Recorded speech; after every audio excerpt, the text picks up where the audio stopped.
सब श्रोताओं को जय श्री कृष्ण। जय श्री कृष्ण। प्रेम प्रेम प्रेम की परिभाषाएं अनेक हैं। 9 साल से तो मैं कह रहा हूं मंच से, पिछले 50 वर्षों से हमारे पूज्य पिताजी कह रहे हैं, 100 वर्षों से अनेक संत जन कह रहे हैं, 400 वर्षों से तुकाराम जी कह रहे हैं, 1000 वर्षों से जयदेव महाप्रभु कह रहे हैं। सब कह क्या रहे हैं? सब प्रेम ही तो कह रहे हैं। प्रेम की परिभाषा कोई एक शब्द में कहना और एक संख्या में या एक सीमित भाव में सुनाने की नहीं है।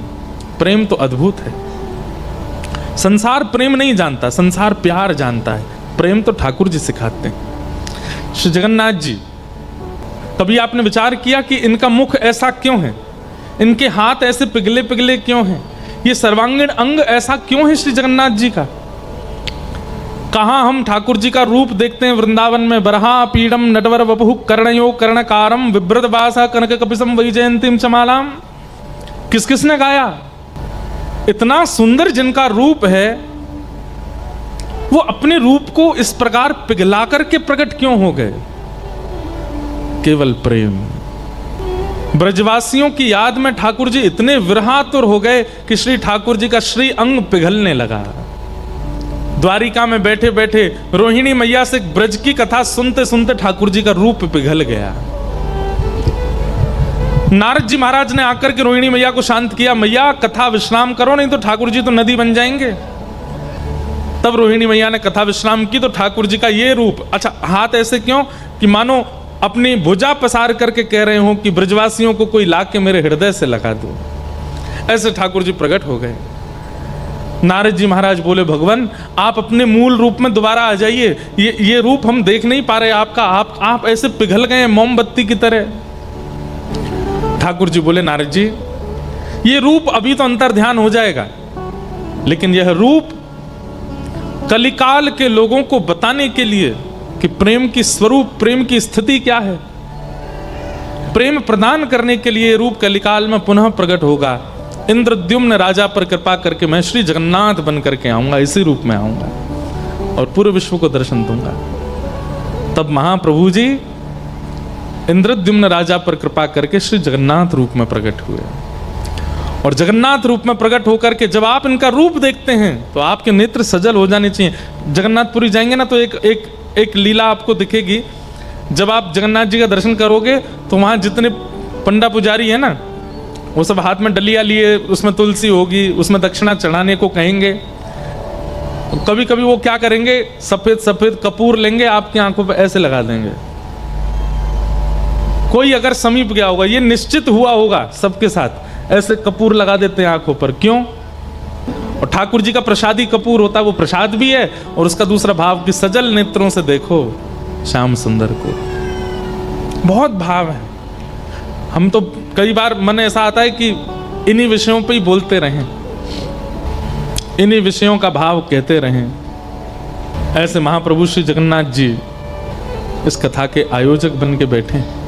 पहली बात कि श्रीमद् भागवत से भक्ति, ज्ञान और वैराग्य तीनों निपुण होते हैं। कल्याण केवल भक्ति से भी हो सकता है, लेकिन हम लोगों का जो स्वभाव है वो इतना सहज नहीं रह गया है कि केवल भक्ति से काम चल जाए। हम लोग इतने चतुर, इतने विषयी और इतने संसार के भावों में नियुक्त हो चुके हैं कि सामान्य भक्ति से हमारा कल्याण संभव मुश्किल है। हो तो जाएगा पर मुश्किल है। इसलिए ज्ञान और वैराग्य की आवश्यकता है हम लोगों को। हमारे संत श्री तुकाराम जी महाराज, श्री नामदेव जी महाराज, जनाबाई, हमारे भक्तिमती मीराबाई, कबीरदास जी, रैदास जी, अगर हम इनका नाम भी लें तो कोई अतिशयोक्ति नहीं है। छत्रपति महाराज श्री शिवाजी महाराज, वह भी रणभूमि में तो क्रोध दिखाते ही थे, रणभूमि में युद्ध तो करते ही थे, रणभूमि में जाकर के उनका स्वरूप एक योद्धा का होता ही था। लेकिन वास्तविक रूप में अगर रणभूमि का कोई बात ना करे तो श्री शिवाजी महाराज भी बड़े सरल हृदय के थे, बड़े सहज हृदय के थे। हृदय में दया बहुत थी।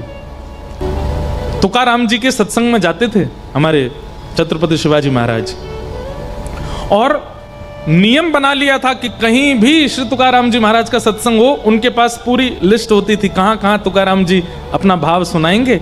और आपको यदि समय मिलता था, समीपता होती थी, तो गुपचुप बिना किसी को बताए, बिना सेना लिए जाते थे सत्संग में। तो सरलता और सहजता, निष्कपटता यदि आपके चित्त में है, तो केवल भक्ति, केवल नाम जप, केवल तिलक, केवल कंठीमाला, केवल कथा श्रवण, इन्हीं से आपका कल्याण संभव है। लेकिन हम सबके चित्त में चतुराई भी है, कपट भी है, छल भी है, ईर्ष्या भी है, राग भी है, द्वेष भी है। इसलिए हम लोगों का कल्याण केवल भक्ति से नहीं हो पाएगा। हमें ज्ञान और वैराग्य दोनों युक्त चाहिए। बंधु, एक बात हम कहें आपसे, आप ऐसी भूमि पर रहते हैं महाराष्ट्र में, जिसने ये सिद्ध कर दिया, कोई साधन ना करे, कोई साधना ना करे, कोई तप ना करे, कोई नियम ना करे, केवल नित्य अपने माता पिता को प्रणाम करे, तो उसके लिए भगवान विट्ठल प्रकट हो जाते हैं। ये इतनो हमारे ब्रज को प्यारो ठाकुर आपके यहां बैठो है, ब्रज भाषा समझेंगे ना, हमारे ब्रज को इतनो प्यारो ठाकुर आपके महाराष्ट्र में बैठो है और ऐसे करके बैठो है। एक अद्भुत ही छवि है ठाकुर जी की। किस तप ने, किस यज्ञ ने प्रकट कर दिया इनको। कोई तप नहीं किया गया, कोई यज्ञ नहीं किया गया। पंढरपुर क्षेत्र, उस क्षेत्र में ज्यादा लोग जाते ही नहीं थे, क्योंकि ना वहां पर ज्यादा अनाज हो पाता था, ना ज्यादा कोई व्यवस्थाएं ऐसी थी। वर्षा का भी, ऋतु का भी बहुत विशेष वहां पर कोई व्यवस्था नहीं थी। ऐसी चंद्रभागा के तट पर केवल एक बालक के द्वारा मातृपितृ सेवा, अपने माता पिता की सेवा इतनी भाग गई हमारे ब्रज के नाथ को, किसी ठाकुर जी विट्ठल बन के प्रकट हो गए। ये सिद्ध आपके महाराष्ट्र की भूमि ने कर दिया कि हिमालय ही भगवत प्राप्ति नहीं कराता है, गंगा स्नान ही भगवत प्राप्ति नहीं कराता, यज्ञ हवन होम ही भगवत प्राप्ति नहीं कराते, पंचाग्नि तापने से ही भगवत प्राप्ति नहीं होती। हमारे महाराष्ट्र के पुंडलीक ने केवल माता पिता की सेवा करके भगवत प्राप्ति कर ली।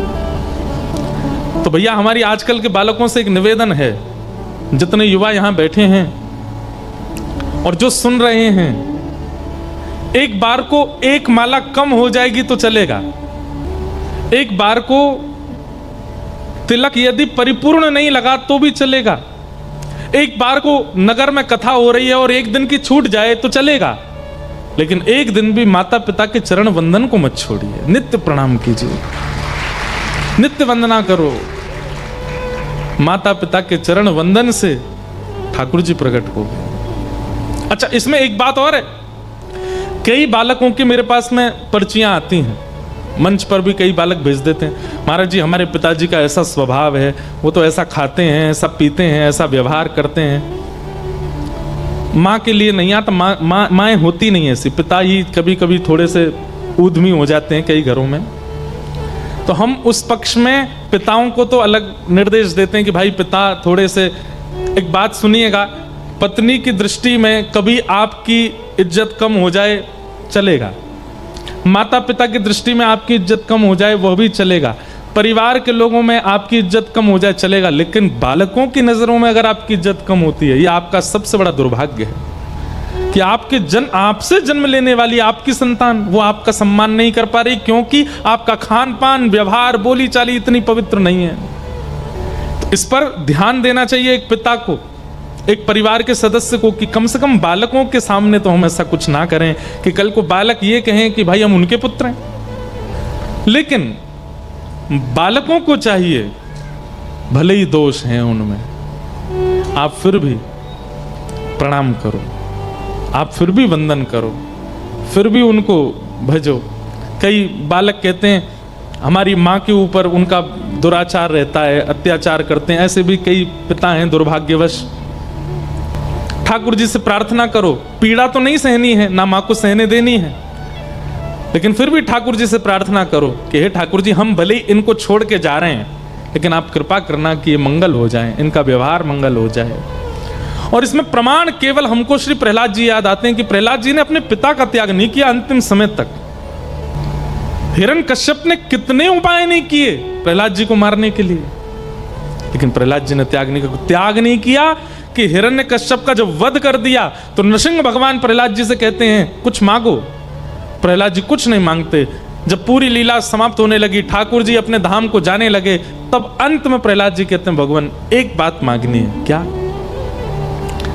भले ही इनका खान पान शुद्ध नहीं था, भले ही इनकी विचारधारा शुद्ध नहीं थी, भले ही इनकी बोली शुद्ध नहीं थी, भले ही इनका आचरण शुद्ध नहीं था, पर ये मेरे पिता थे।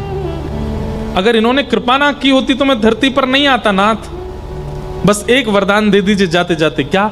मेरे पिता को सदा अपने चरणों में वास दीजिएगा, इन पर आप कल्याण कीजिएगा, ये मेरे पिता हैं। और प्रहलाद जी ऐसा कह के रोने लगे अपने पिता के चरणों में प्रणाम करके कि मेरे पिता हैं। ये दृश्य देख के नृसिंह भगवान के नेत्र सजल हो गए कि पिता ने क्या नहीं किया प्रहलाद को मारने के लिए। पर्वत से फेंक दिया, विषैले सर्पों के बीच में डाल दिया, कठोर दांत वाले हाथियों के बीच में छोड़ दिया, भुआ के साथ चिता बनाकर के जलने को छोड़ दिया। इतने अत्याचार हम पे हो गए होते तो क्या करते हम लोगों की तो पूछो ही मत, हम क्या करते। और आज के समय में अगर प्रहलाद जी होते तो कितने लोग प्रहलाद जी की एक नई पार्टी बना दी होती, प्रहलाद जी को ले जा करके और एक मोर्चा खड़ा कर दिया होता, लोग निकल करके आ जाते गलियों में मोहल्लों में, और महाराज जय जयकार हो रही, नारेबाजी हो रही होती, प्रहलाद जी के पोस्टर लग जाते बड़े बड़े, बड़ी बड़ी पार्टी वाले आ जाते, हमारे यहाँ से इलेक्शन लड़ लो आप, इतने सारे आपके फॉलोअर। मोर्चा क्या है? बोले दुष्ट पिता मुक्त मोर्चा। हम लोग तो ऐसे वाले लोग हैं, लेकिन श्री प्रहलाद जी का ऐसा स्वभाव नहीं है ना। उस स्वभाव पर ठाकुर जी रीझ गए। बताओ, इतना कुछ सहने के बाद भी प्रहलाद के चित्त में कोई दोष नहीं आया। हमारी तो प्रार्थना है भैया, आप जिस भूमि पर रहते हैं यहां माता पिता की सेवा भगवत प्रकट करती है।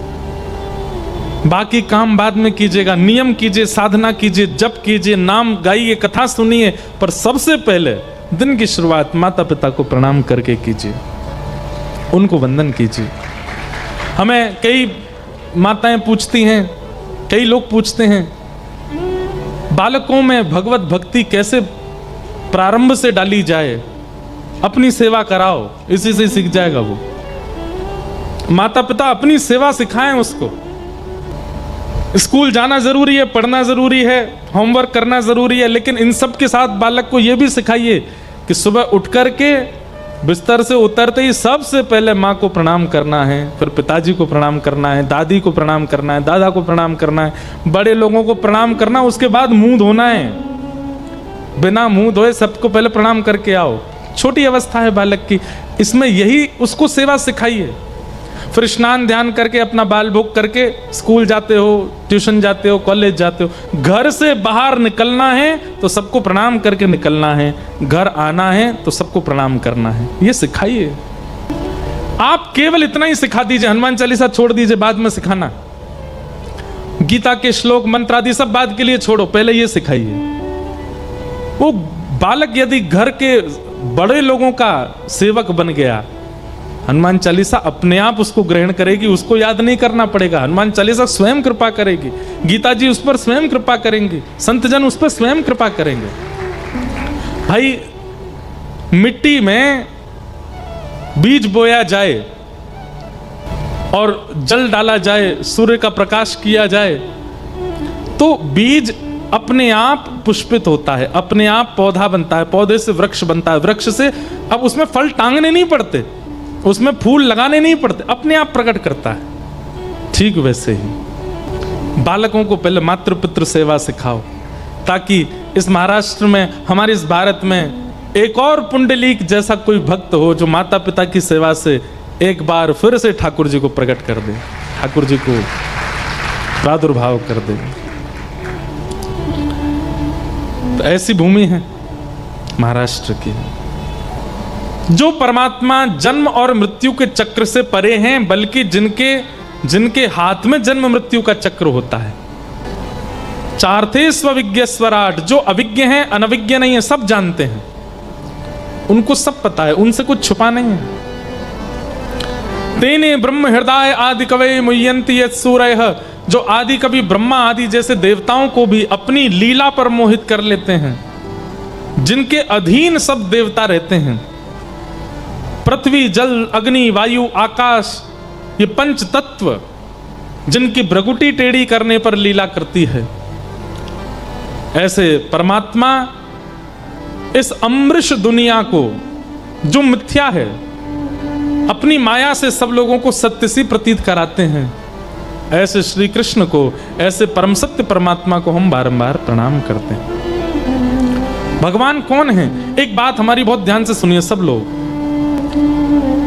ठाकुर जी के प्रति आस्था होना, ठाकुर जी के प्रति श्रद्धा होना, समर्पण होना, ठाकुर जी के प्रति लगाव होना, ये सब बाद की बात। सबसे पहला ये विश्वास होना कि यही सत्य है, ये परम सत्य है। मैं एक बात कथा में कहता हूं, बहुत ध्यानपूर्वक सुनिएगा। हमारा और ठाकुर जी का एक खेल चल रहा है, एक गेम चल रहा है। कौन सा खेल? बचपन में एक खेल खेला था हम लोगों ने, अंग्रेजी में उसमें ऐसे बोलते थे स्टैचू। एक बालक कोई 10 तक गिनती गिनता था, 1 2 3 4 10 जैसे ही होते थे, और पीछे मुड़ के देखता तो 5-6 बालक जो हैं वो अलग अलग मुद्राएं धारण कर लेते थे। और फिर वो जो बालक गिनती गिन रहा था उसका टास्क क्या होता है? जितने मूर्ति बन के खड़े हैं इनको बिना छुए अपनी बातों से, अपनी क्रिया से, अपनी हरकतों से इनको हंसा के दिखाओ, इनको बुलवा के दिखाओ, इनके हाथ पैर हिला के दिखाओ। और जो जो हिलता जाता था वो आउट होते जाते थे। एक बात कह दें, अन्यथा मत लीजिएगा, इस खेल में हम लोग हार रहे हैं, ठाकुर जी जीत रहे हैं, क्योंकि ठाकुर जी आउट हो ही नहीं रहे हैं, ऐसे ही खड़े हैं पिछले 500 साल से। नाथ द्वार चले जाओ, वहां पे ऐसे ही खड़े हैं। हम सबके घरों में ऐसे ही बैठे हैं, वृंदावन में ऐसे ही खड़े हैं। हम लोगों अपनी भक्ति से, अपने प्रेम से, अपने भाव से, अपनी स्थिति से हिला ही नहीं पाए उनको, वो अभी तक स्थिर ही खड़े हैं। हमें चिंता होनी चाहिए इस बात की कि नाथ, हमारा प्रेम ऐसा नहीं, हमारा भाव ऐसा नहीं कि आप थोड़े से मचल जाओ। ठाकुर जी जैसे वैसे ही रहते हैं, कभी कोई परिवर्तन उनमें नहीं दिखता। क्यों?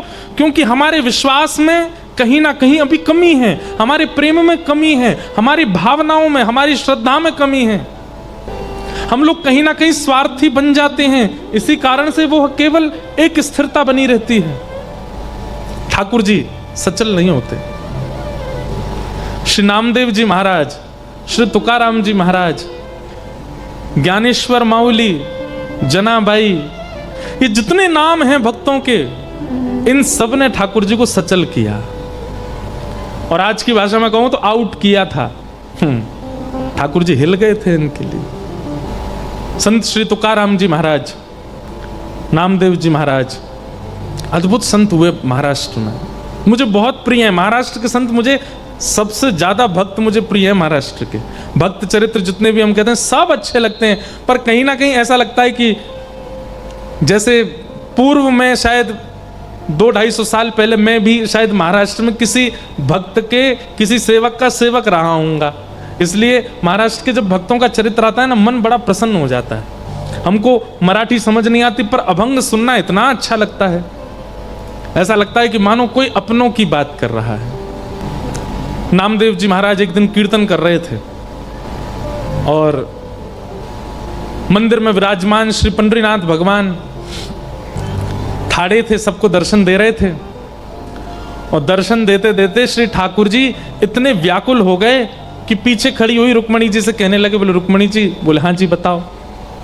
हमसे रुका नहीं जा रहा है। बोले क्यों नहीं रुका जा रहा? मतलब? बोले नामदेव जी इतना सुंदर कीर्तन कर रहे हैं, इतने आनंद से नृत्य कर रहे हैं, इतने सारे वैष्णव मिलकर के करताल बजा रहे हैं, मुझसे रुका नहीं जा रहा। मेरा मन हो रहा है कि मैं भी कीर्तन में चला जाऊं, जाकर के नृत्य कर लूं थोड़ा सा। रुक्मणी जी बोली, आप यदि चले गए तो यहां दर्शन कौन देगा सबको? बोले दर्शन की तो बात ऐसी है कि आप भी हमारी तरह ही खड़ी हो, थोड़ी देर के लिए आप ही हमारा मुकुट पीतांबर पहन के खड़ी हो जाना, सब आपको ही विट्ठल समझ के प्रणाम कर लेंगे, हमको जाने दो। रुक्मणी जी बोली, चलो एक बात तो बन गई कि आपकी जगह मैं खड़ी हो जाऊंगी, लेकिन आप अगर कीर्तन में जाएंगे आपके जाते ही सब खड़े हो जाएंगे, सब कीर्तन रोक देंगे, सब आपके स्वागत सत्कार में लग जाएंगे, आपके पांव छूने लगेंगे। कीर्तन के बीच में विक्षेप डालने के लिए आप जाओगे। ये बात सुनकर के ठाकुर जी रुक गए, बोले कि नहीं ये तो सही है, हम अगर गए तो श्री नामदेव जी भी कीर्तन विश्राम कर देंगे, पूरी जनता खड़ी हो जाएगी, हमको देख करके सब लोग प्रणाम वंदन करने लगेंगे, कीर्तन जो इतना सुंदर चल रहा है विश्राम हो जाएगा। रुक्मणी जी ने जैसे ही देखा कि श्री पंडरीनाथ भगवान थोड़े से मुख मुरझा गया कि कीर्तन में हम नहीं जा पा रहे। हम इस बात को इसलिए बता रहे हैं कि नामदेव जी के शब्द में इतना प्रेम था कि मंदिर में बैठे ठाकुर जी व्याकुल हो रहे थे। नामदेव जी बुलाने नहीं गए, ठाकुर जी व्याकुल हो रहे हैं कि मुझे कीर्तन में जाना है। हम सामने खड़े होकर पुकारते हैं, ठाकुर जी को कोई फर्क नहीं पड़ता, यूं ही खड़े रहते हैं। लेकिन नामदेव दूर कहीं पंडाल में बैठ करके कीर्तन कर रहे हैं और ठाकुर जी मचल रहे हैं कि मुझे जाना है वहां पर। रुक्मणी जी ने जैसे देखा ठाकुर जी का मुख मुरझा गया तो रुक्मणी जी बोली एक काम कीजिए। बोले क्या? ये आप काली कमली ओढ़ते हैं ना, इसी को सॉल बना करके और ढक करके अपने आप को और आप चले जाओ कीर्तन में। लेकिन सुनिए, क्या पीछे ही खड़े रहिएगा, कहीं आगे मत जाइएगा, एकांत में बिल्कुल जहां कोई ना हो वहां खड़े होकर के कीर्तन सुन लीजिएगा, थोड़ा आनंद लेके आप आ जाओ। ठाकुर जी बोले ये बढ़िया युक्ति बताई। ठाकुर जी ने तुरंत सॉल ओढ़ी और पूरा अपना सर्वांगीण अंग ढक लिया। काली सॉल और कालो लाला दिखाई तो दे मैंने लेकिन ठाकुर जी की पहचान तो चाल से ही हो जाती है, उनकी चाल ही ऐसी मदमस्त है कि कोई ना पहचाने। लेकिन फिर भी ठाकुर जी को यह था कि विक्षेप नहीं हो कीर्तन में, मैं पीछे जाके खड़ा हो जाऊंगा। आहा, ठाकुर जी पीछे आकर के खड़े हो गए। हजारों की तादाद में वैष्णव बैठे थे और श्री पंडरीनाथ भगवान पीछे खड़े होकर के एक दीवार से टेक लगा करके मधुर भाव से नामदेव जी का कीर्तन सुन रहे हैं।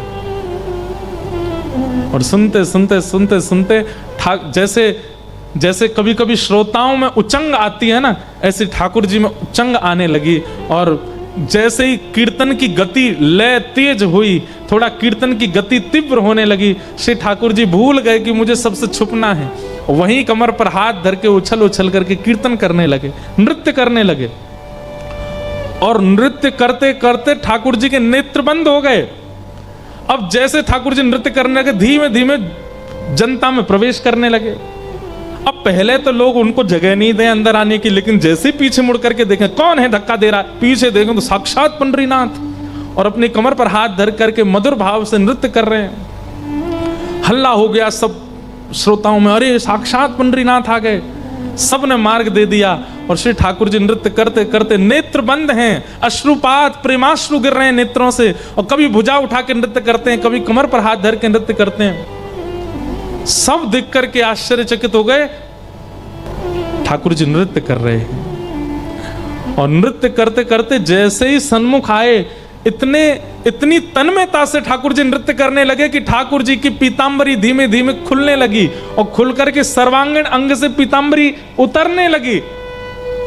लेकिन ठाकुर जी को भान नहीं है कि मेरी पीतांबरी उतर रही है। उस छवि को देख करके जितने वैष्णव थे सब आनंदित हो गए, सबके नेत्र सजल हो गए। सब ने ठाकुर जी को प्रणाम किया, दंडवत किया। इतना प्रेम ठाकुर जी करते हैं एक वैष्णव वाणी से। एक अभंग गाया जाता है, उसका अर्थ तो मुझे ज्यादा नहीं पता। अबीर गुलाल उधरी तरंग, माझा घरी नाचे माझा सखा पांडुरंग। नाथा घरी नाचे माझा सखा पांडुरंग। ठाकुर जी नृत्य कर रहे हैं। हम वैसे तो बहुत सौभाग्यशाली है कि हम ब्रज में जन्मे, पर कहीं हमारा जन्म महाराष्ट्र में हुआ होता ना तो हम सारे अभंग याद कर करके गाते, तो मराठी हमारी भाषा ही हो जाती ना फिर। लेकिन अब मराठी हमको आती नहीं। अच्छा, दूसरी बात क्या है, आप भाषा समझ करके भगवत वाणी कभी नहीं पढ़ पाओगे, भाव समझ के ही याद कर सकते। हमको तो इतना सुख लगता है, इसीलिए हम अष्ट सखाओं को गाते हैं, क्योंकि वो हमारी ब्रज भाषा में है। लेकिन कहीं महाराष्ट्र मराठी हमको थोड़ी आ गई होती तो हम सारे यहाँ के अभंगों को याद कर करके सुनाते कथाओं में, अपने लाल जी को सुनाते, भागवत जी को सुनाते। इतना सुंदर लगता है महाराष्ट्र का भाव। तो हम क्या कहना चाह रहे हैं, हमारी पुकार से तो हिलते भी नहीं है ठाकुर जी, और श्री नामदेव जी का कीर्तन दूर चल रहा है, ठाकुर जी पहुंच गए, नृत्य करने लगे और इतने बेसुध होकर नृत्य करने लगे कि पीताम्बरी उतरने लगी ठाकुर जी की। तो भैया ये जितने वैष्णव भक्त हुए, इन्होंने ठाकुर जी को इस खेल में आउट किया है। किस खेल में? कि ठाकुर जी मूर्तिमंत बन के खड़े हैं और वो अपनी कला से, अपने प्रेम से, अपने भाव से, अपने शब्दों से मूर्तिमंत ठाकुर जी को हिला डुला सके। हम में वो सामर्थ्य नहीं। हम तो खूब प्रयास करते हैं, ठाकुर जी फिर भी ऐसे ही खड़े रहते हैं। इसका मतलब क्या है? हमारी उस भाव में, हमारी उस श्रद्धा में, हमारे उस प्रेम में कहीं कमी है, इसलिए ठाकुर जी हिल नहीं रहे हैं। उसके लिए सबसे पहली बात क्या रखनी है? ठाकुर जी को परम सत्य मानो। ये परम सत्य है, ये विश्वास चित्त में आना चाहिए कि ये परम सत्य हैं। ठाकुर जी के सन्मुख जाकर के पूर्ण भाव से जब पंडरीनाथ भगवान का दर्शन करो, श्री रंगनाथ भगवान का दर्शन करो, राधा रमन लाल जी का दर्शन करो, तो ये भाव चित्त में आ जाना चाहिए, ये परम सत्य है। ये प्रथम भाव रखना है हमें चित्त में। उसके बाद आपका प्रेम, उसके बाद श्रद्धा, उसके बाद भक्ति, जो कोई भी है वो अपने आप सुंदर होती चली जाएगी। कहीं ना कहीं हमारे चित्त में परम सत्य की भावना नहीं है, इसीलिए बाकी के सब भाव निपुण नहीं हो पाते। श्री वेदव्यास जी महाराज ने भागवत के प्रथम श्लोक में कृष्ण को प्रणाम नहीं किया, राम को प्रणाम नहीं किया, नारायण को प्रणाम नहीं किया, विष्णु को प्रणाम नहीं किया। क्या कहते हैं? सत्यम परम धीमहि, मैं परम सत्य को वंदन करता हूं। केवल यही भाव परम सत्य का चित्त में लेकर के वेदव्यास जी ने संपूर्ण भागवत की रचना कर दी।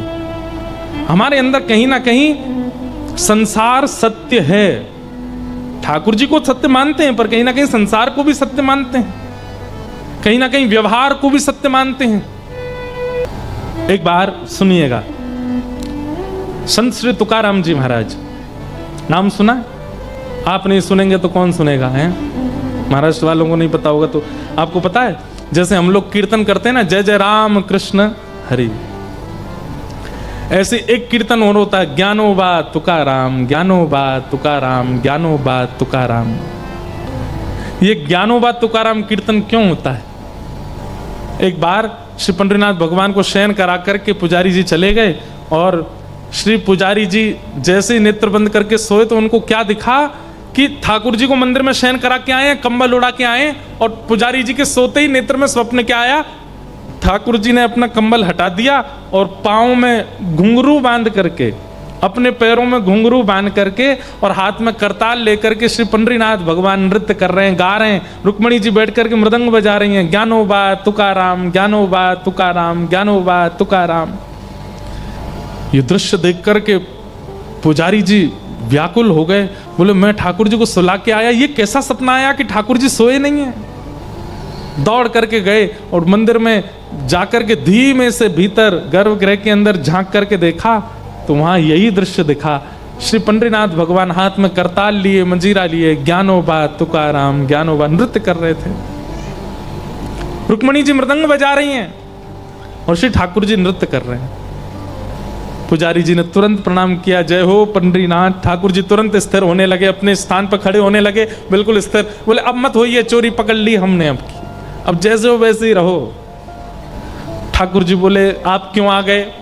बोले क्योंकि हमको स्वप्न में दिख रहा था कि आप सो नहीं रहे हो, आप नाच रहे हो, पूरे दिन आप खड़े रहते हो, लोग बाग आपके दर्शन करते हैं, और रात को भी आप सोते नहीं हो, क्या कीर्तन कर रहे हो आप? और कीर्तन तो ठाकुर के नाम का होता है, ये ज्ञानदेव तुकाराम, ज्ञानोबा तुकाराम, भक्तों के नाम का कीर्तन क्यों कर रहे हो आप, वो भी अर्धरात्रि को? ठाकुर जी बोले मुझे इनकी बहुत याद आती है, इन्होंने मेरे को इतना गाया, मेरा इतना कीर्तन किया कि मैं स्वयं को रोक नहीं पाता इनका कीर्तन करने से, इसलिए करताल लेकर के पूरी रात मैं अपने भक्तों का कीर्तन करता हूं। पुजारी जी बोले एक बात बताइए, भक्त तो आपके बहुत सारे हुए, लेकिन आप केवल ज्ञानोबा तुकाराम ही क्यों? ये दो मतलब आपके ज्यादा प्रिय हैं, श्री ज्ञानदेव जी महाराज और श्री तुकाराम जी, यही आपके अति प्रिय हैं। बाकी के इतने सारे भक्त हुए, श्री नामदेव जी भी हुए, और उत्तर भारत के कई सारे भक्त हुए, अष्ट सखा हुए, ये सब तुलसीदास जी महाराज आदि, इन सब का किसी का नाम नहीं, ज्ञानोबा तुकाराम। ठाकुर जी बोले भक्तों की यदि गिनती की जाए तो मेरे अवतार कम पड़ेंगे, भक्तों के अवतार ज्यादा हैं। इतने सारे भक्त हैं कि सबका नाम एक साथ गाना मेरे लिए संभव नहीं। इसलिए हम क्या करते हैं, बोले एक भक्त तो है आदि भक्त और एक भक्त है अंत भक्त। आदि भक्त कौन? श्री ज्ञानदेव जी महाराज। भक्ति काल, भक्ति शतक आया था भारत में, 100 साल केवल भक्ति हुए थे। भक्ति शतक के सबसे पहले भक्त हैं श्री ज्ञानेश्वर माउली। इसलिए ठाकुर जी कहते हैं पहला नाम मैं उनका लेता हूं। और श्री भक्ति शतक के सबसे विश्राम के भक्त हैं श्री तुकाराम जी महाराज। छत्रपति शिवाजी महाराज के समय पर तुकाराम जी महाराज। तो ये 100 साल की जो भक्ति काल आया था उसमें प्रथम हुए श्री ज्ञानदेव जी, दूसरे हुए, अंतिम हुए श्री तुकार। इसलिए हम इन दोनों का नाम बोलते हैं। इस बीच में जितने भक्त हैं सबके नाम अपने आप उच्चारित हो जाते हैं। इसलिए ज्ञानोबा तुकाराम।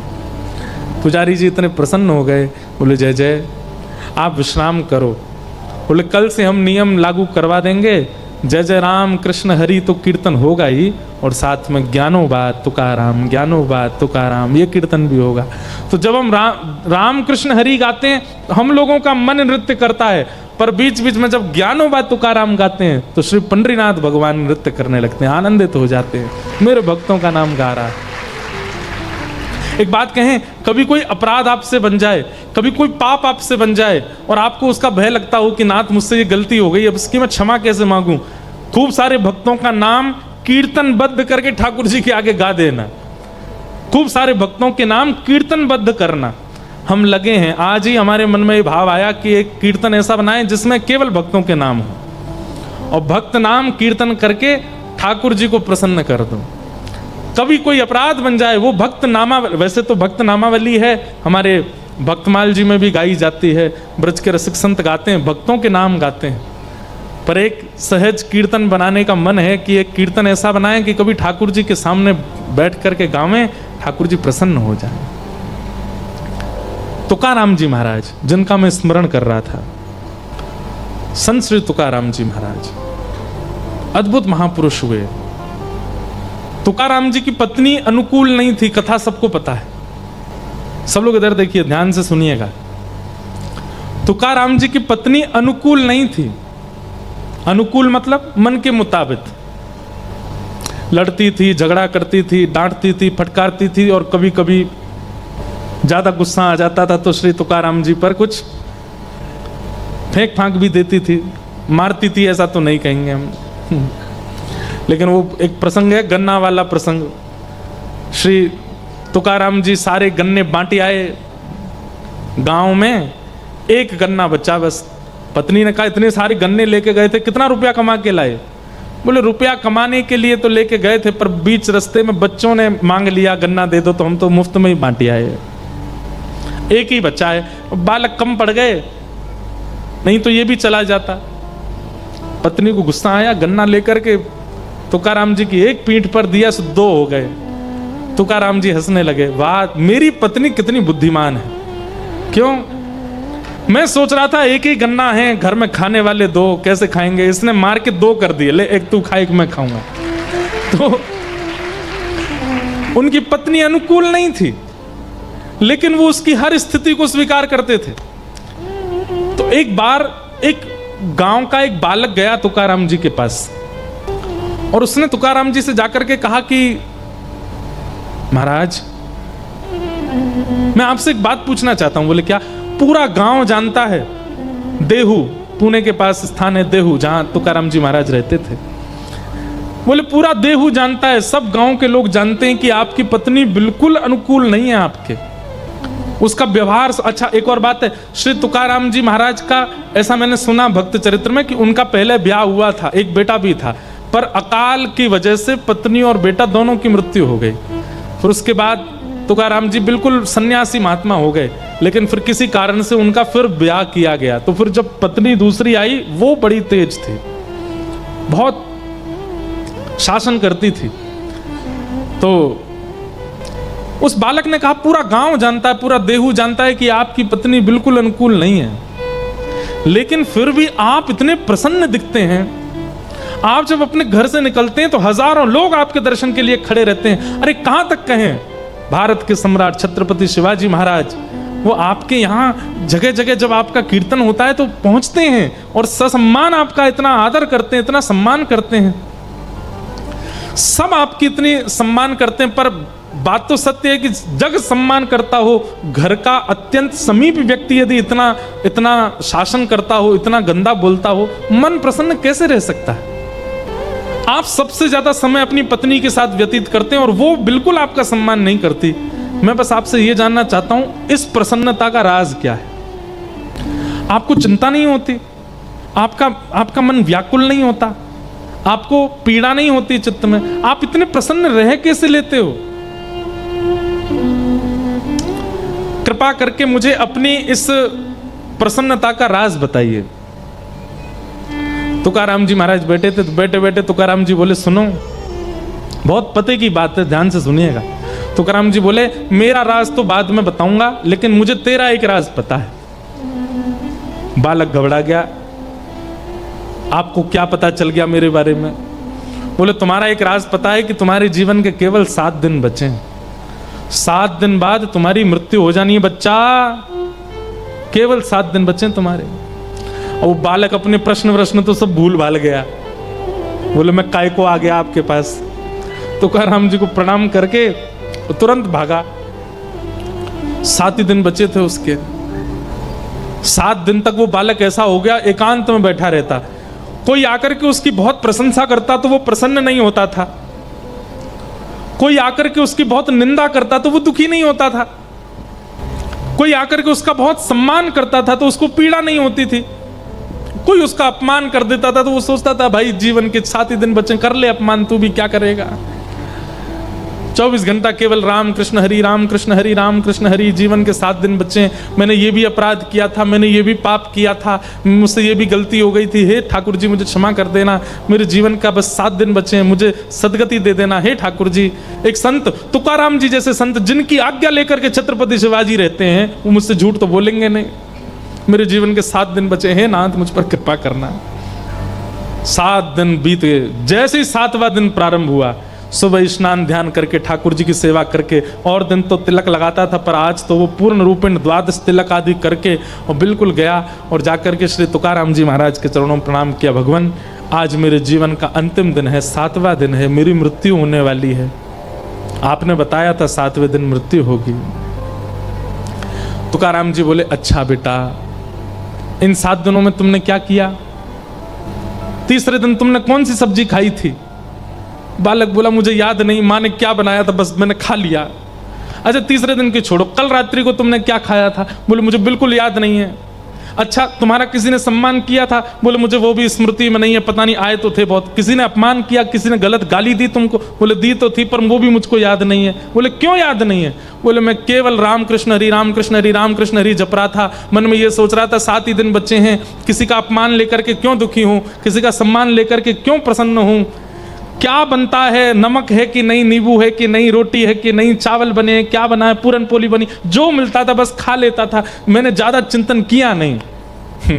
तुकाराम जी बोले, यही मेरे जीवन का राज है, मैं कुछ चिंतन नहीं करता, मैं हर दिन को अपना अंतिम मानता हूं, मुझे बस यही लगा रहता है कि मेरे कभी भी प्राण जा सकते हैं। किसी की निंदा लेकर के दुखी क्यों हूं, किसी की प्रशंसा लेकर के ज्यादा प्रसन्न क्यों हूं, मेरा हर दिन अंतिम है। मेरी पत्नी, वो मेरे से बिल्कुल प्रतिकूल रहती है, उसकी चिंता लेकर के क्यों बोझ रखूं? वो घर में रोटी देती है तो खा लेता हूं, नहीं देती तो भी प्रसन्न रहता हूं, क्योंकि मुझे ये सब चीज मेरी चिंता का विषय है ही नहीं। मेरी चिंता का विषय तो एक है कि मेरे प्राण गए और कहीं मैंने पंडरीनाथ को नहीं देखा तो मैं प्राण कैसे त्यागूंगा। इसी चिंता में, इसी चिंतन में लगा रहता हूं। इसलिए मुझे संसार के किसी भी सम्मान से, अपमान से, आपत्तियों से, विपत्तियों से, अनुकूलता से, प्रतिकूलता से कोई फर्क नहीं पड़ता, मैं प्रसन्न रहता हूं। बालक चरणों में गिर गया, बोले, वाह भगवान, प्रश्न पूछा था आपने तो प्रैक्टिकल दिखाया पूरा। जाते जाते बोला, ये तो बता दीजिए कि मरूंगा कि नहीं? बोले, मरोगे, हर क्षण मरोगे, ये चिंतन जाने ही मत दो, अब पूरा जीवन ऐसे ही जियो। आज 7वां दिन पूरा हो गया, अब कल से फिर 7 दिन के लिए ऐसे ही रहो, और फिर 7वां दिन पूरा, फिर 7 दिन के लिए ऐसे रहो, जीवन भर तुम ऐसे ही रहना। तुकाराम जी महाराज ने एक अपना जैसा भक्त निर्माण कर दिया अपनी क्रिया से। इसलिए ठाकुर जी के प्रति सबसे पहले जो निवेदन आपको करना है, उनके प्रति परम सत्य की भावना रखना कि ये परम सत्य हैं, बाकी सब मिथ्या है, यही परम सत्य है बस। धर्म प्रोजित के तवोत्र परमो। श्रीमद् भागवत का विषय क्या है, बहुत ध्यान से सुनिएगा, सावधानी रखिए। परम धर्म के प्रति हमको अग्रसित करना, यह भागवत का विषय है। अभी हम लोग धर्म का निर्वहन कर रहे हैं, भूख लगती है खाते हैं, नींद आती है सोते हैं, जलपान करते हैं, धन कमाते हैं, व्यापार करते हैं, ये सब जो भी क्रिया हम जीवन जीने के लिए कर रहे हैं सब धर्म है। विवाह करते हैं, बालकों की परवरिश करते हैं, पत्नी की इच्छाएं पूरी करते हैं, परिवार को संभालते हैं, सब धर्म कहलाता है। ये सब धर्म है।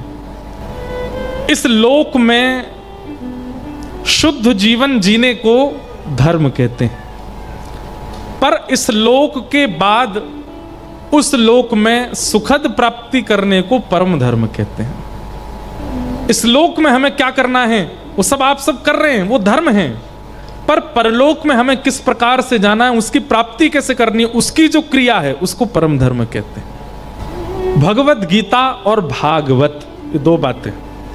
हम लोग भागवत सुन रहे हैं, भगवत गीता नहीं। कई बार तो मेरा सिर खराब होता है तब जब कथा सुनने वाला 7वें दिन प्रणाम करके ये कह दे, महाराज जी क्या सुंदर गीता पर प्रवचन किया आपने, भगवत गीता बहुत अच्छी सुनाई। उस समय मन करता है भाई तुम्हारे चरण कहाँ हैं, लाओ हम प्रणाम कर ले तुमको। पूरी कथा होगी, तुमको ये नहीं पता थी कि भगवत गीता नहीं भागवत है। श्रीमद् भगवत गीता वो जीवन कैसे जीना चाहिए वो बताती है, लाइफस्टाइल कैसी हो, अपने जीवन के निर्णय कैसे हों, इस पृथ्वी पर जब तक रहना है तब तक कैसे रहना है, क्या करना है, किस प्रकार का व्यवहार करना है, एक अच्छा मानव बनना सिखाती है भगवत गीता। पर भगवत प्राप्ति, भगवत गीता के वक्ता जो श्री कृष्ण हैं, उनकी प्राप्ति यदि करनी है तो उसके लिए तो भागवत के आश्रय में आना पड़ेगा। और उन भगवत प्राप्ति को ही हम परम धर्म कहते हैं। पृथ्वी पर रहना और यहां सुखद जीवन जीना वो धर्म है, पर इस पृथ्वी के पश्चात भगवत प्राप्ति करना और उसकी सुखद प्राप्ति की इच्छा चित्त में रखना और उसकी क्रियाएं करना वो परम धर्म है। भागवत का विषय धर्म नहीं परम धर्म है। मतलब इस कथा में आगामी 7 दिनों तक केवल वही व्यवहार, वही बातें, वही नियम बताए जाएंगे जिससे भगवत प्राप्ति सुखद हो सके। एक बात हम आपसे स्पष्ट रूप से कहें, सब जानते हैं इस बात को, हमारे जीवन का अकाट्य सत्य क्या है? मृत्यु।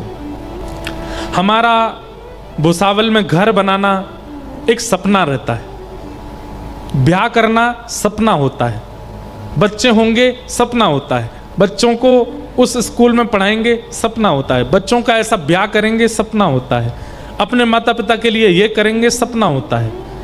ये सब सपने होते हैं और इनको साकार कर पाना ना कर पाना ये हमारे कर्मों पर निर्भर करता है। कई लोग मेहनत करके अपने सपनों को साकार कर लेते हैं, कई लोग निराकार रह जाते हैं। लेकिन एक वस्तु ऐसी है जो सपना नहीं है, परम सत्य है, और वो क्या है? मृत्यु। मृत्यु सपना नहीं, मृत्यु तो सत्य है, सबकी आनी है, ये बात सब जानते हैं। लेकिन उस परम सत्य के लिए हमने कभी कुछ क्रिया की नहीं, कभी उस परम सत्य को सुधारने के लिए हमने कोई कर्तव्य निर्वहन किया नहीं। उस परम सत्य को श्रेष्ठ बनाने के लिए जो क्रियाएं हैं, जो कर्तव्य हैं, वो जहां सिखाया जाए उसको भागवत कहते हैं। और एक बात निश्चित है कि मृत्यु के पश्चात भगवत प्राप्ति तभी हो सकती है जब जीवन काल में, अपने युवा काल में, अपने वृद्ध काल में, अपने कुमार अवस्था काल में आपने ठाकुर जी को खूब भजा हो, तभी मृत्यु के बाद उनकी प्राप्ति हो सकती है। तो अपने बाल काल में, युवा काल में, कुमार काल में, वृद्ध काल में कैसे भजना है वो जहां सिखाया जाए उसे श्रीमद् भागवत कहते हैं। श्रीमद् भागवत तो प्रेमी बनाती है, श्रीमद् भागवत तो भक्त बनाती है। इसलिए भागवत का विषय क्या है? धर्म प्रभुजत कई तवोत्र परमो, परम धर्म की प्राप्ति कराना। समझ में आ गई बात? धर्म और परम धर्म में अंतर क्या है? इस संसार में रहने के लिए, मान प्रतिष्ठा, यश वैभव, अन्न पाने के लिए जो आप कर्म करते हो वो सब धर्म है, और इस लोक से परलोक में या फिर अपने इष्ट की प्राप्ति के लिए जो आप कर्म करते हो वो सब परम धर्म है। भागवत जी का अधिकारी कौन है? तो कहते हैं निर्मत सराणाम सताम। श्रीमद् भागवत की कथा हो रही है, वक्ता सुना रहे हैं, कितनों को समझ आ रही है? उतनों को ही समझ आएगी जिनके चित्त में मात्सर्य दोष नहीं है। जोग। भागवत का अधिकारी कौन है? किसको सुनने का अधिकार है कथा? तो कहते हैं जिसके चित्त में मात्सर्य दोष नहीं है। मात्सर्य दोष किसको कहते हैं? संत श्री तुकाराम जी महाराज ने खूब सारे अभंग लिखे, खूब सारे अभंगों का निर्माण श्री तुकाराम जी ने किया। बहुत ध्यान से सुनना। इतनी ख्याति हो गई, सब जगह उनकी पूछ होने लगी। तो एक बार एक रामेश्वर भट्ट नाम के एक पंडित जी थे, उनको बड़ी ईर्ष्या हो गई, क्योंकि श्री तुकाराम जी महाराज कोई श्रेष्ठ कुलीन परिवार में जन्म नहीं हुआ था उनका। वो भले ही देह से नहीं हुए, लेकिन हृदय से, अपनी बुद्धि से, अपने विचारों से, अपने स्वभाव से बड़े बड़े ब्राह्मण भी उनके आगे हाथ जोड़ते थे। तो एक रामेश्वर नाम के एक पंडित जी, उनको बड़ी ईर्ष्या हो गई कि हम लोग इतना वेद अध्ययन करते हैं, हम लोग इतना ज्ञान लेकर के बैठे हैं, हम लोग शास्त्रों को जानने वाले, समझने वाले, हम लोग शास्त्र सम्मत नियमों का पालन करने वाले, और ये सामान्य सी मराठी भाषा में अभंग लिखता है और इसकी इतनी ख्याति हो रही है कि छत्रपति शिवाजी इसको प्रणाम करते हैं। तो एक दिन वो रामेश्वर पंडित जी गए और श्री तुकाराम जी से बोले, मुझसे शास्त्रार्थ करो। तुकाराम जी तो हाथ जोड़ के बोले, शास्त्रार्थ करो, नहीं तो समाज के आगे तुम्हारी पराजय स्वीकार करो। तो तुकाराम जी बोले, मैं स्वीकार कर लेता हूं, बिना शास्त्रार्थ के स्वीकार कर लेता हूं कि मैं हार गया। अब उन्होंने जैसे हार स्वीकार करी तो जितने लोग वहां बैठे थे वो तुकाराम जी की और जय जयकार करने लगे। जय हो, क्या सरल स्वभाव, कितना मधुर स्वभाव। बताइए, इन्होंने बिना शास्त्रार्थ की अपनी पराजय स्वीकार कर ली। वैष्णव का इस स्वरूप होता है, वो विवाद में नहीं पड़ता, उसको दीन बनना अच्छा लगता है, उसको ज्यादा प्रतिष्ठा अच्छी नहीं लगती, वो सरल रहना, उसको सहज रहना। एक बार मुझसे किसी ने कहा, बोले आप कहते हो कि वैष्णव के अंदर दीनता होती है, आप कहते हो वैष्णव को सरल रहना अच्छा लगता है, बोले आप खुद कथा में आते जाते हो, लोग बाग आपको इतना प्रणाम करते हैं, आप सब। मैंने, भैया हम तो मना और करते हैं, पैर मत छुओ, दूर से हाथ जोड़ो, दूर से मिल लो, दूर से प्रणाम कर लो। एक बात तो है बंधुओं, व्यास मंच पे बैठे हैं, बहुत लोग मिलते हैं, बहुत लोग मानते हैं, इसलिए मैं आपको अपना अनुभव कह रहा हूं। बहुत ख्याति हो जाना और बहुत सम्मान मिल जाना, ये कहीं ना कहीं भक्ति में कटौती करता है। हमने अपने गुरुदेव से कहा एक बार कि इतना सम्मान, इतनी ख्याति मिले, उसमें भक्ति को कैसे बचाया जाए, अपने भावों को कैसे बचाया जाए। हमारे गुरुदेव बहुत सुंदर उत्तर देते हैं, लोग देवें, तुम स्वीकार मत करो। क्योंकि होता क्या है, आपने सम्मान दिया और हमने स्वीकार किया, तो स्वीकार करने पर हम उसके आदी हो गए। अब हमें कल भी इच्छा होगी कि हमारा सम्मान हो, परसों भी इच्छा होगी कि सम्मान हो, हम आदी हो गए उसके, अब आदत लग जाएगी हमको सम्मान की। तो लोग कितना भी सम्मान करें, कितना भी आपको यश दें, आप स्वीकार मत करो, सर झुका करके सबको अस्वीकार करो। तो ऐसा हो सकता है कि इतना प्रणाम, इतना सम्मान, इतनी ख्याति आपकी भक्ति पर प्रभाव ना डाले। बहुत मुश्किल है। तुकाराम जी महाराज स्वीकार कर लिए, बोले मैं अपनी पराजय स्वीकार करता हूं, आप जीते रहिए, सदा विजयी रहिए। लेकिन रामेश्वर पंडित जी को क्रोध आया, बोले कि ऐसे काम नहीं चलेगा, कुछ ऐसा करना पड़े। क्या करें? तो उन्होंने जो ग्रंथ लिखते थे, अपनी स्याही से जो तुकाराम जी अभंग लिखते थे, अभंगों का ग्रंथ उठाया और ले जाकर के एक नदी में फेंक दिया।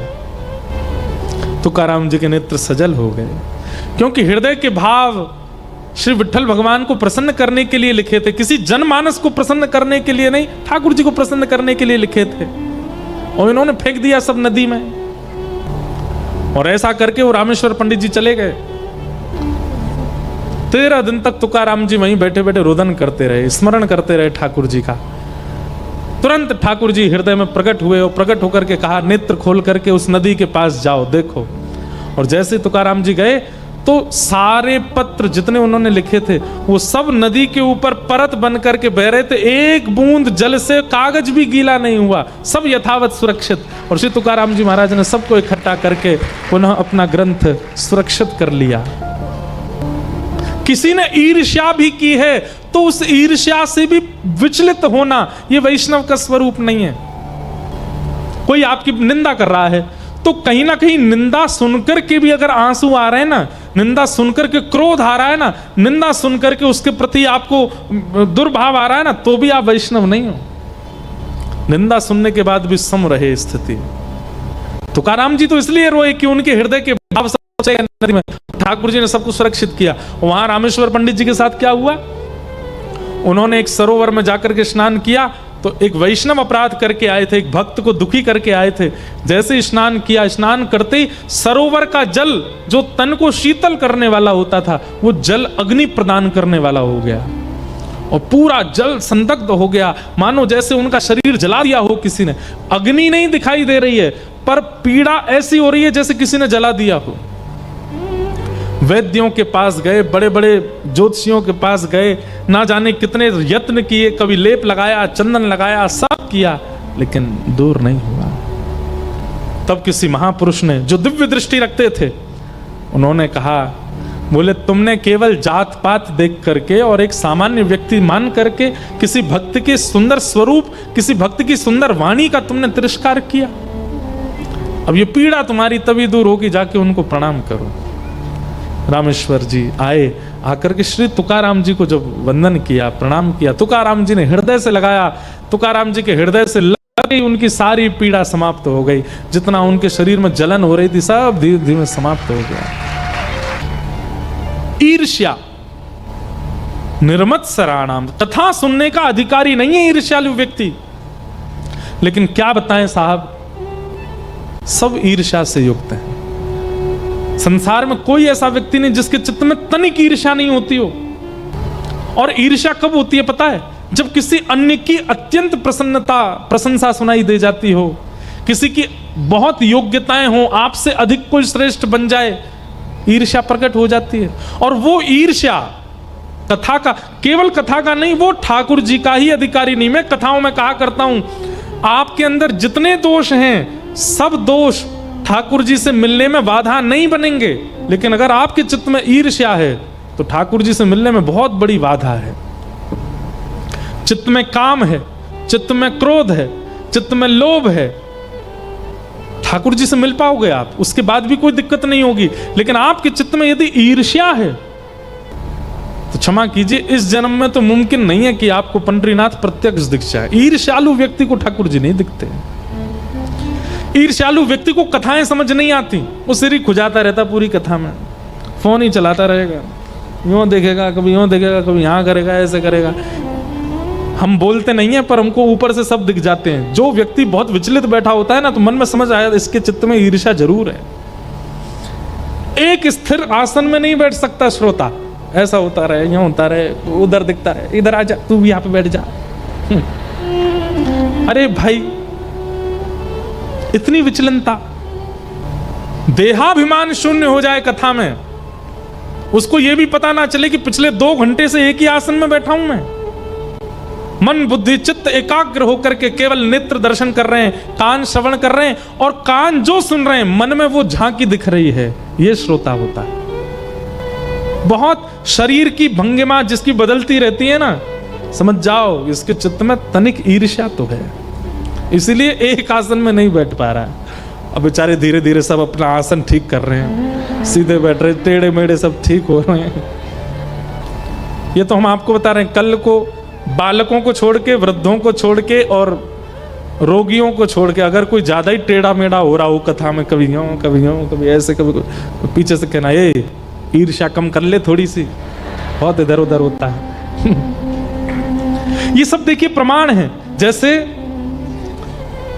हृदय की अस्थिरता, हृदय अगर स्थिर नहीं होता तो इस बात का प्रमाण है कि आपके चित्त में ईर्ष्या है, हृदय की अस्थिरता।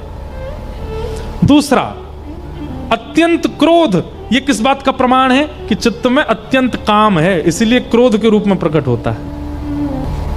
अत्यंत निद्रा आलस्य का प्रमाण है।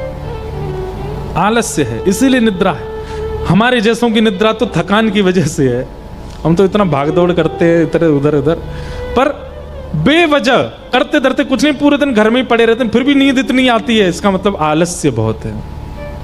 कृषि के प्रति भयंकर मोह ही आसक्ति का प्रमाण है कि चित्त में आसक्ति दोष है, इसीलिए मोह बहुत ज्यादा है। तो ये कहीं ना कहीं प्रमाण आते हैं। दूसरा, हाँ, बहुजल्पिक, बहुत बोलना, बहुत बोलते हैं, एक शब्द में बात पूरी हो सकती है लेकिन 10 शब्द लगा करके बोलते हैं, ये असत्यता है जीव पर, इसका प्रमाण है। बहुत ज्यादा बोलने वाला व्यक्ति कहीं ना कहीं असत्य संभाषण करता है, इसलिए बहुत बोलने की आदत हो जाती है उसकी। और बहुत खाना, बहुत भोजन करना भोगी व्यक्ति का प्रमाण है, ये भोगी है। बहुत चिंता करना, चिंतित होते रहना, ऐसा हो जाएगा, ऐसा हो जाएगा, ये बात है, ये बात है, ये अविश्वासी व्यक्ति का प्रमाण है, उसके अंदर विश्वास नहीं है, इसीलिए चिंता में रहता है। ये सब एक दूसरे के प्रमाण हैं। अगर किसी में ये लक्षण दिखता है तो समझो उसके अंदर ये दोष है, ये लक्षण दिखता है तो ये दोष है, पर हमको दोष देखने नहीं है। ये दोष दृष्टि मत रखना, यहाँ पे आके सब में दोष ही देखने लग जाओ। घर में जाओ, घर के बेटा बेचारा 2 रोटी से 3 रोटी मांग ले, तो महाराज जी आज कह रहे थे कथा में 3 रोटी खाता है तू इतना खाता है, सोता रहता है दिन भर, आलस्य का प्रमाण है। बहुत क्रोध करते हो, सब पता है मुझे। बोले क्यों? महाराज जी कह रहे थे जिसके अंदर काम होता है वही क्रोध करता है। ऐसा मत करना भैया, आपके घर में कलेश नहीं करवाने हमको। ये तो हम एक बात बता रहे हैं ताकि खुद में देखो, दूसरों में नहीं। महाराष्ट्र में संत हुए श्री विनोबा भावे। विनोबा भावे से कहा, महाराज जी से पूछा गया, भक्त और राक्षस एक एक शब्द में बताइए। भक्त की परिभाषा एक शब्द में और राक्षस की परिभाषा एक शब्द में। इतना सुंदर उत्तर दिया उन्होंने। वे कहते हैं जो खुद में दोष देख करके सब में गुण देखे वो भक्त, और जो सब में दोष देख करके खुद में गुण देखे वो राक्षस। कितना अच्छा उत्तर। बोले जो मर्यादा पुरुषोत्तम, अति सुकुमार, अति कोमल, अति सुंदर राम में भी दोष देख ले वो रावण है, और जो बालकों के हत्यारे अश्वत्थामा में भी गुण देख ले वो द्रौपदी भक्त है। इसलिए कथा में यदि कोई दोष बताया जाता है तो वो दोष दूसरे में मत देखिएगा, खुद में देखिए। आईना खुद को देखना चाहिए ताकि अपने दोष सुधारे जा सकें। दूसरा जब आएगा आईने के सामने वो देख लेगा। कथा क्या है? कथा एक आईना है, कथा एक दर्पण है, कथा एक शीशा है। आप सब सामने बैठे हो, मैं भी सामने बैठा हूं, मुझे भी देखना है और आपको भी देखना है, खुद को। हम सत्य बता रहे हैं, कई बार ऐसे दोष होते हैं जो मुझ में हैं और उन्हीं दोषों का निराकरण मेरे ही मुख से अपने आप निकल जाता है। तब ये पता चलता है कि मानो भागवत जी आज्ञा कर रही हैं कि लाला ये दोष तो में भी है, यहाँ पे नेक काम कर, और खुद ही मुख से अपने आप ही निराकरण निकल आता है उसका। इसका मतलब क्या? भागवत जी दर्पण दिखाती हैं, दर्पण दोष दर्शन कराता है, और जैसे ही दर्पण में दोष दिखे उसको संभाल लेना चाहिए, दूसरों में नहीं। तो अस्थिरता, एक जगह स्थिर ना होना, ये ईर्ष्या का प्रमाण है। और कहीं ना कहीं ईर्ष्या भगवत प्राप्ति में सबसे बड़ी बाधा है, इसलिए अस्थिर मत होइएगा। भागवत का विषय परम धर्म, भागवत का अधिकारी जिसके चित्त में मात्सर्य दोष ईर्ष्या नहीं है। और तीसरी बात, भागवत हमारा किससे संबंध कराती है? भागवत जी केवल एक प्रमाण देती हैं, क्या? कि कथा सुनने के बाद ठाकुर जी के प्रति आपको कोई संबंध का दर्शन होने लग जाएगा। ठाकुर जी के प्रति आपकी भगवत दृष्टि ना होकर के कोई संबंध दृष्टि प्रकट हो जाएगी। ठाकुर जी कुछ लगने लगेंगे अपने। हमारी महाराष्ट्र की जनाबाई रात में जब चक्की पीसते, ठाकुर जी हाथ बटाते थे जनाबाई के संग। पूरे दिन जना इतनी सेवा करती है, रात में भी सोती नहीं है, चक्की आटा पीसती है। ठाकुर जी आते चक्की पिसवाते तो जनाबाई कहती, ए विठला, ए बिट्ठू। ठाकुर जी कहते क्या हो गया? आप चक्की पिसाते हो, आपके जितने गहने सब आवाज करते हैं, तो ठाकुर जी अपने गहने उतार के धरते, अपनी बाजुएं ऊपर करते, तब जनाबाई के साथ चक्की पिसवाते।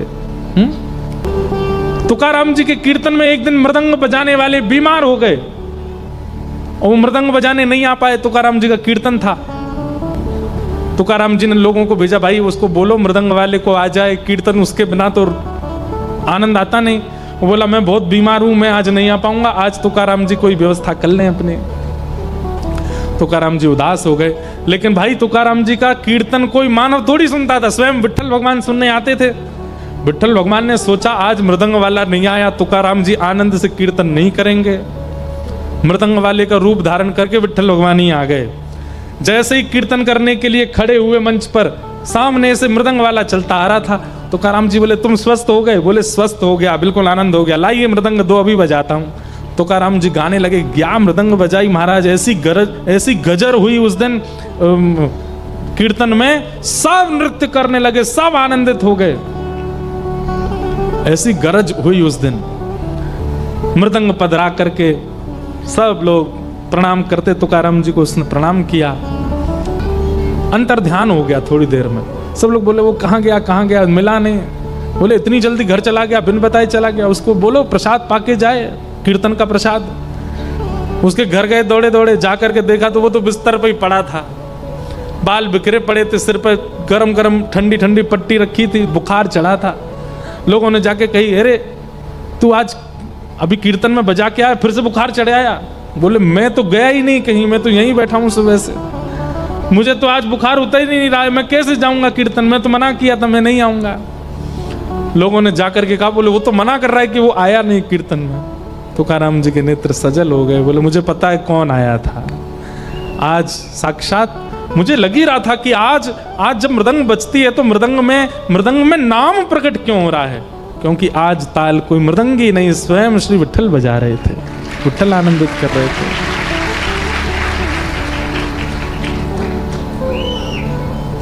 ऐसी स्थिति प्रकट कर देने की स्थिति भागवत जी में, ठाकुर जी को प्रकट करने की सामर्थ्य भागवत जी में। वैद्यम वास्तवमत्र वस्तु शिवदम, ठाकुर जी से संबंध कराती हैं भागवत जी। तापत्रयोन्मूलनम, अंतिम बात। 3 प्रकार के ताप होते हैं, आदि दैविक, आदि भौतिक, आध्यात्मिक। ताप मतलब पीड़ा, और इन समस्त प्रकार की पीड़ाओं का जो उन्मूलन कर देती हैं वो श्रीमद् भागवत है। हमारे चित्त में जितने ताप हैं, इनकी पीड़ा हमको कब होती है? जब संसार हमारे अंदर व्याप्त है। जैसे सिर दर्द हो गया, अब सिर दर्द होते ही परेशान होने लगे, बैठ गए, सो गए, कभी कुछ सिर दर्द हो रहा है, क्या करें, हमसे कुछ हो नहीं रहा। इस प्रकार की स्थिति संसारी की बनती है। पर वैष्णव के सिर में दर्द होता है ना, वो फिर भी प्रसन्न रहता है, वो फिर भी कथा सुनाता है, फिर भी कथा सुनता है, फिर भी ठाकुर जी का दर्शन करता है, सेवा करता है। उसके पेट में पीड़ा हो, उसको संसारी कोई पीड़ा हो, वो ठाकुर जी के भाव को त्याग नहीं करता। मुझे तो एक एक करके इतने भक्तों के याद आ जाती है कि मन करता है सुनाता ही रहूं। गौरोबा काका, महाराष्ट्र के संत भक्त हुए गौरोबा काका, मट्टी अपने पैरों से करते थे, जैसे मारते हैं ना, ऐसे अपने पैरों से मारते थे। एक दिन उनकी पत्नी गई जल भरने के लिए, छोटे से बालक को छोड़ गई, घुटमुन चलता था बालक, और गौरोबा काका से कह गई, सुनो इसका ध्यान रखना। अब चलते चलते चलते मिट्टी कर रहे थे, और करते करते करते नाम की ऐसी धुन चढ़ी उनको, बालक चलता चलता पैर के नीचे आ गया, लेकिन उनको सुध नहीं रहे और बालक के प्राण चले गए। पत्नी ने आकर के धक्का दे दिया, बोले तुम क्या कर रहे हो, तुम ऐसा क्या कीर्तन, ऐसा क्या विट्ठल का नाम कि अपने बालक के प्राण ले लिए। अब पढ़े लिखों को ये सब बातें थोड़ी अटपटी लग सकती है, ये कैसा भाव है, ये कैसा विचार है। गौरोबा काका बोले मुझसे अपराध हुआ, मैं उसका दंड भोगने को तैयार हूं, पर नाम जब प्रकट हो गया था तो तुमको नाम पर विश्वास करना चाहिए था। ठाकुर जी सब मंगल कर देते, लेकिन तुमने नाम अधूरा छुड़वा दिया, तुमने मेरा नाम यहीं रुकवा दिया। मैं प्रतिज्ञा लेता हूं आज के बाद तुम्हारा स्पर्श नहीं करूंगा। कथा तो बहुत बड़ी है।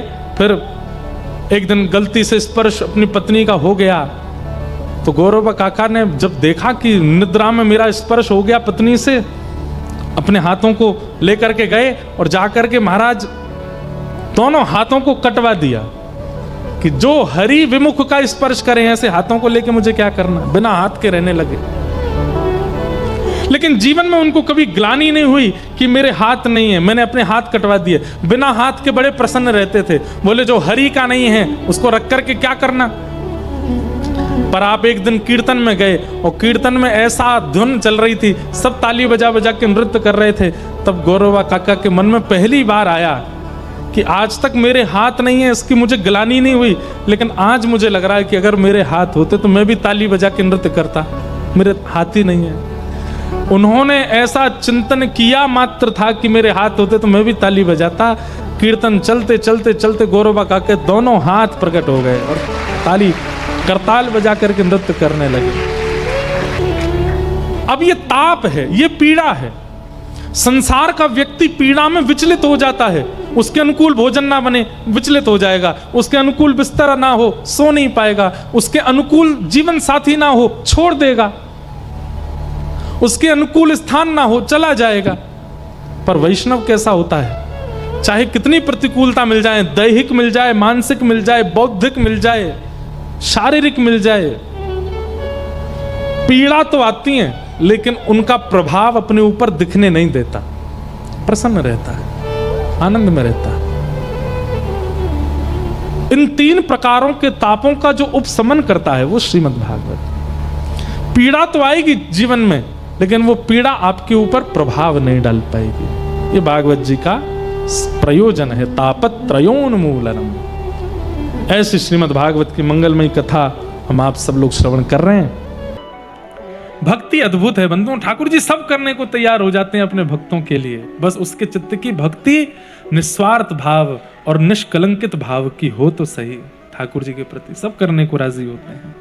और वो कैसे होगा, केवल सुनकर के मत जाइए यहां से, जो सुना है उस भाव को तुरंत चित्त में धारण करके अपने जीवन में इंप्लीमेंट करना शुरू कीजिए। मैं कहता हूं पूरी बातें मत लाओ, आपने 3:30 बजे से 7 बजे तक जो सुना है कोई एक बात ले लो कि ये मैं करूंगा, आज ही से करना है। कल फिर कोई बात सुनो, उसमें से एक बात ले लो। अरे हम यहाँ 20 बात बताते हैं, एक पालन कर लेंगे, उसी से ही बहुत परिवर्तन आपके चित्त में आने लगा। मैंने कहा ना ठाकुर जी छुप के देख रहे हैं, और जैसे परिवर्तित हृदय दिखता है, थोड़े थोड़े विकार जब नष्ट होते ठाकुर जी को दिखते हैं तो ठाकुर जी स्वीकार कर लेते हैं, अंगीकार कर लेते हैं, कृपा करके फिर अनुग्रह करते हैं। इसलिए पियो मोहर हो रसिकाब विभाव का, अंतिम श्वास तक कुछ करें चाहे ना करें, कथा को मत छोड़िएगा, कथा सुनते रहो, सत्संग सुनते रहो, हर दिन कुछ नया प्राप्त होता रहेगा आपको। बस ऐसी भावना है। 3 श्लोकों में संपूर्ण मंगलाचरण करके ठाकुर जी को प्रणाम किया। तत्पश्चात सौनकादि ऋषियों ने 6 प्रश्न किए, इन्हीं 6 प्रश्नों में 7 दिन की कथा का संपूर्ण भाव सुनाया गया।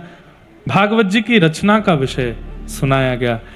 इदम भागवतम नाम, ये भागवत नाम का एक ग्रंथ है जिसको वेदव्यास ऋषि ने लिखा है। ये श्रेष्ठ क्यों है, इनके श्रवण से, कथन से और चिंतन से हरिश्चित्तम समाचरेत। भागवत जी की रचना क्यों की वेदव्यास जी ने, जब इतने ग्रंथ लिख चुके थे तो अंतिम भागवत जी की रचना की आवश्यकता क्यों पड़ी? क्योंकि अन्य ग्रंथ धर्म अर्थ काम मोक्ष को चित्त में प्रकट करते हैं, श्रीमद् भागवत की कथा प्रेम को प्रकट करती है। प्रेम पुरर्थो महान, प्रेम का प्रादुर्भाव कथा से होता है, इसलिए भागवत की रचना प्रेम से हुई है। डाकोर जी और द्वारिकाधीश आसपास में और भी जो तीर्थ हैं, वहां आप सब लोग कथा के बाद जरूर जाइएगा, दर्शन कर। देखिए कथा के भी नियम है, कथा के बाद देव नदियों में स्नान, समुद्र स्नान का अपना फल है। तीर्थ में जाकर के ठाकुर जी को प्रणाम करते हुए संपूर्ण फल ठाकुर जी के चरणों में अर्पित करना चाहिए, ऐसे ऐसी भावना है। इतने युवा भाई बहन कथा में आ रहे हैं, सबको मैं हृदय से बहुत बहुत प्रणाम करता हूँ, बहुत बहुत वंदन करता हूँ। एक चीज का निवेदन करता हूँ, आप लोग इतने उत्साह में, इतनी जल्दी, इतनी सुबह सुबह यहाँ आकर के बिना कुछ अन्न जल ग्रहण किए आके बैठते हैं। हमें लगता है कि आप सब लोग इतना भाव रखते हैं, हमको कहीं वैष्णव अपराध नहीं लग जाए कि इतने सारे वैष्णव बेचारे पूरे दिन बैठे रहते हैं और तब जाकर के शाम को कथा का क्रम होता है। पर आप सबकी भावना और प्रेम से हृदय बहुत प्रसन्न है। ये उत्साह ही ठाकुर जी की आपको प्राप्ति कराएगा। आप सब लोग इस उत्साह को कभी भी नष्ट मत होने दीजिएगा। बहुत प्रसन्नता आप सबके चित्त को देख के होती है।